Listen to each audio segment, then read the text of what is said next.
Hak dan kewajiban warga negara. Pertama, hak atas kewarganegaraan. Dalam pasal 26 ayat 1 dan 2 menegaskan bahwa warga negara adalah orang-orang bangsa Indonesia asli dan orang-orang bangsa lain yang disahkan undang-undang. Bahwa pasal ini merupakan sebuah jaminan atas hak setiap orang untuk mendapatkan status kewarganegaraan. Kemudian yang kedua, kesamaan kedudukan dalam hukum dan pemerintahan. Dalam pasal 27 ayat 1, segala warga negara bersamaan kedudukannya di dalam hukum dan pemerintahan dan wajib menjunjung hukum dan pemerintahan itu dengan tidak ada kecualinya. Hal ini menunjukkan adanya keseimbangan antara hak dan kewajiban. Kemudian yang ketiga, hak dan kewajiban bela negara. Pada pasal 27 ayat 3 menyatakan bahwa setiap warga negara berhak dan wajib ikut serta dalam upaya pembelaan negara. Hal ini menegaskan bahwa hak dan kewajiban warga negara menjadi sebuah kesatuan. Dengan kata lain, upaya pembelaan negara merupakan hak sekaligus menjadi kewajiban setiap warga negara. Kemudian kemerdekaan berserikat dan berkumpul. Pada pasal 28 menetapkan hak warga negara untuk berserikat dan berkumpul serta mengeluarkan pikiran secara lisan maupun tulisan dan sebagainya.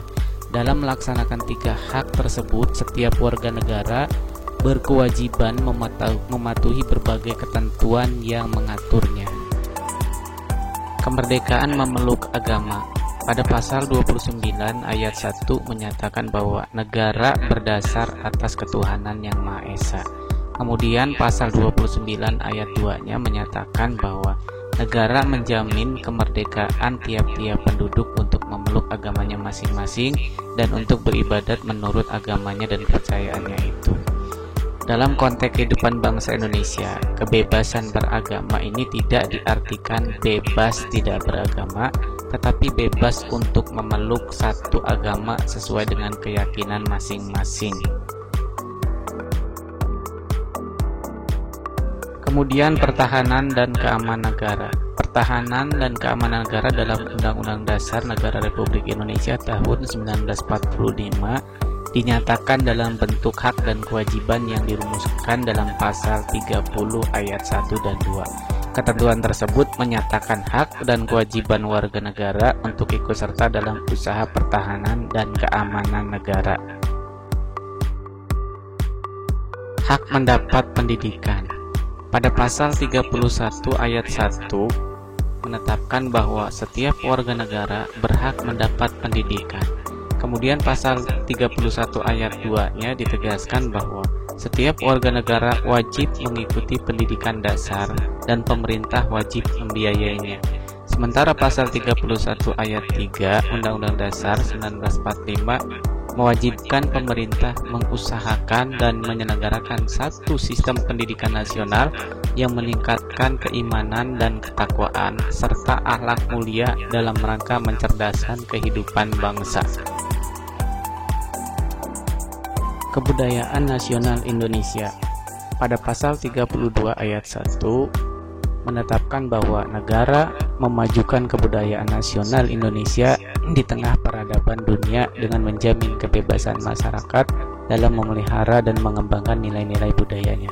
Hal ini merupakan penegasan atas jaminan hak warga negara untuk mengembangkan nilai-nilai budayanya.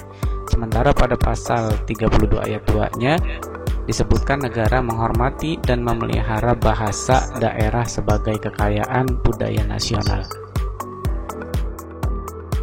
Keekonomian nasional. Pada pasal 33 tahun 1945 mengatur tentang perekonomian nasional. Terdiri dari 5 ayat. Ketentuan pasal 33 ini merupakan jaminan hak warga negara atas usaha perekonomian dan hak warga negara untuk mendapatkan kemakmuran. Masalah kesejahteraan sosial ini terdapat dalam pasal 34 yang terdiri dari 4 ayat, di mana pasal ini memancarkan semangat untuk mewujudkan keadilan sosial. Ketentuan dalam pasal ini memberikan jaminan atas hak warga negara untuk mendapatkan kesejahteraan sosial yang terdiri atas hak mendapatkan jaminan sosial, hak mendapatkan jaminan kesehatan, dan hak mendapatkan fasilitas umum yang layak.